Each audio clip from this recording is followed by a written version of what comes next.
Hello students, आपका मेरे channel विकास education point पर स्वागत है।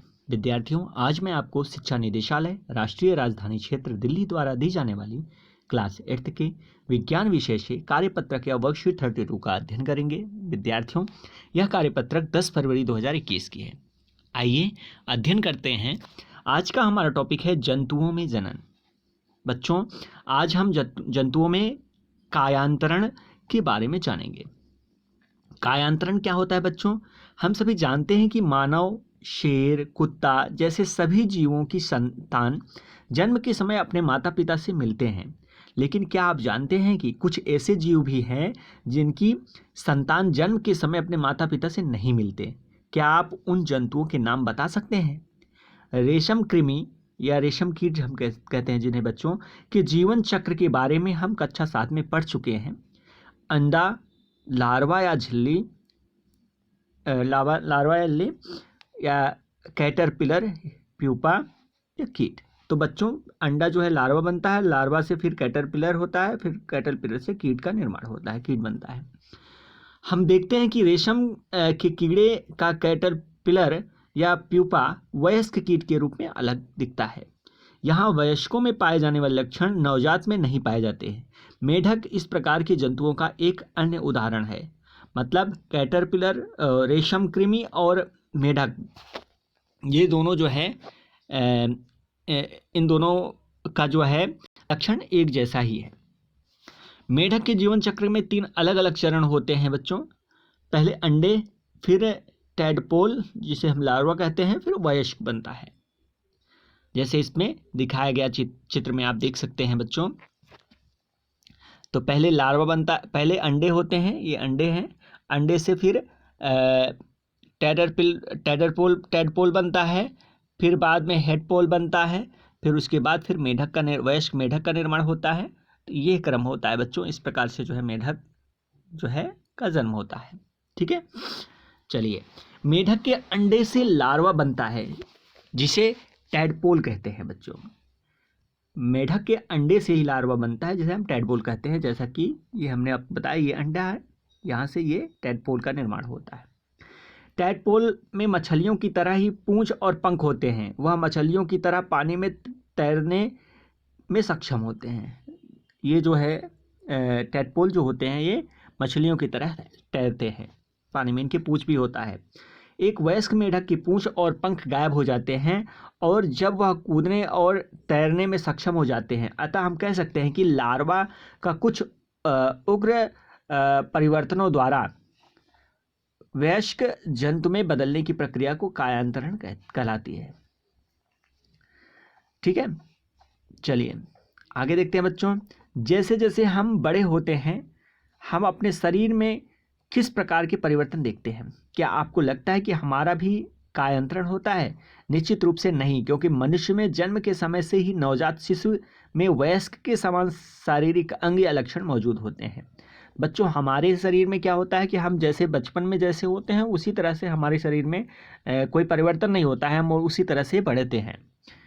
ठीक है, चलिए आगे देखते हैं। ये तो था हमारा कार्यपत्रक बच्चों। अब आगे कुछ प्रश्न दिए गए हैं, आइए इन प्रश्नों के उत्तर पढ़ते, समझते और लिखते हैं।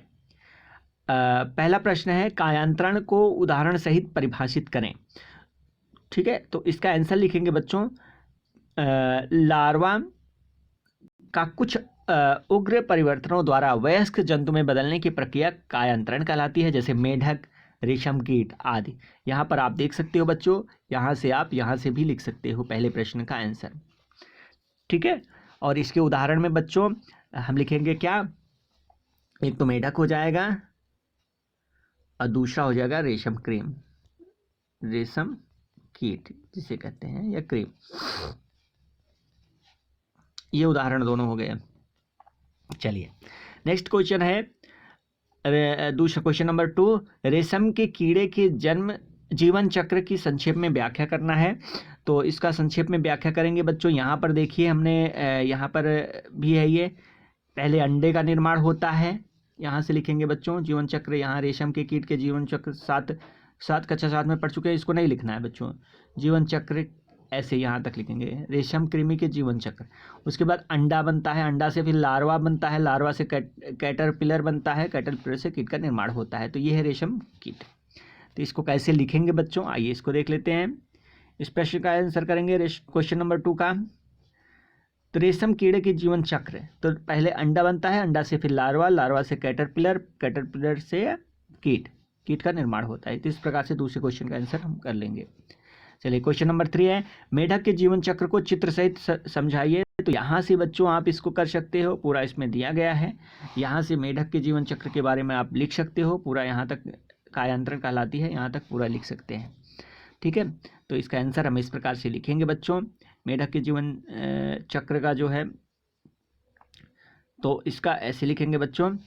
वह पहले अंडे होते हैं, अंडे से टैडपोल होते हैं, टैडपोल से वयस्क का निर्माण होता है, वयस्क बनते हैं। जैसे यहाँ पर देखिए अंडे हैं, फिर टैडपोल है, टैडपोल के बाद बाद का टैडपोल है, पहले आरंभ का टैडपोल है, फिर बाद का टैडपोल है, फिर उसके बाद वयस्क मेढक है। इसको लिखेंगे मेढक के अंडे से लार्वा बनता है जिसे टैडपोल कहते हैं। टैडपोल से मछलियों की तरह पूंछ की तरह पंख होते हैं, पूंछ और पंख होते हैं, वह मछलियों की तरह पानी में तैरने में सक्षम होते हैं। एक वयस्क मेढक की पूंछ और पंख गायब हो जाते हैं और वह कूदने और तैरने में सक्षम हो जाते हैं। अतः हम कह सकते हैं कि लार्वा का कुछ उग्र परिवर्तनों द्वारा वयस्क जंतु में बदलने की प्रक्रिया कायांतरण कहलाती है। चाहो तो आप ये वाला लाइन छोड़ भी सकते हो, यहाँ तक आप लिख लेंगे। ठीक है, चलिए क्वेश्चन नंबर 3 हो गया बच्चों। क्वेश्चन नंबर 4 देखते हैं, क्या मनुष्यों में कायांतरण होता है, समझाइए। तो इसका आंसर करेंगे बच्चों, मनुष्यों में कायांतरण नहीं होता है, क्योंकि मनुष्य में जन्म के समय से ही नवजात शिशु के वयस्क के समान शारीरिक अंग व लक्षण मौजूद होते हैं। इसका आंसर हम ऐसे लिख लेंगे, और इसका आंसर आपको यहाँ पर भी मिलेगा बच्चों। यहाँ पर मनुष्य, यहाँ से लिखेंगे बच्चों, मनुष्य यहाँ से यहाँ तक, मनुष्य में जन्म के समय से ही नवजात शिशु के वयस्क समान शारीरिक अंग व लक्षण मौजूद होते हैं। क्वेश्चन आंसर 4 हो जाएगा बच्चों।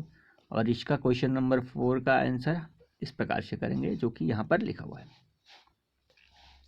ठीक है बच्चों, तो ये था आज का हमारा कार्यपत्रक बच्चों। कोविड-19 जैसे महामारी से बचने के लिए, हमें सुरक्षित रहने के लिए हमें अपने हाथों को नियमित साबुन व पानी से धुलना चाहिए। धन्यवाद।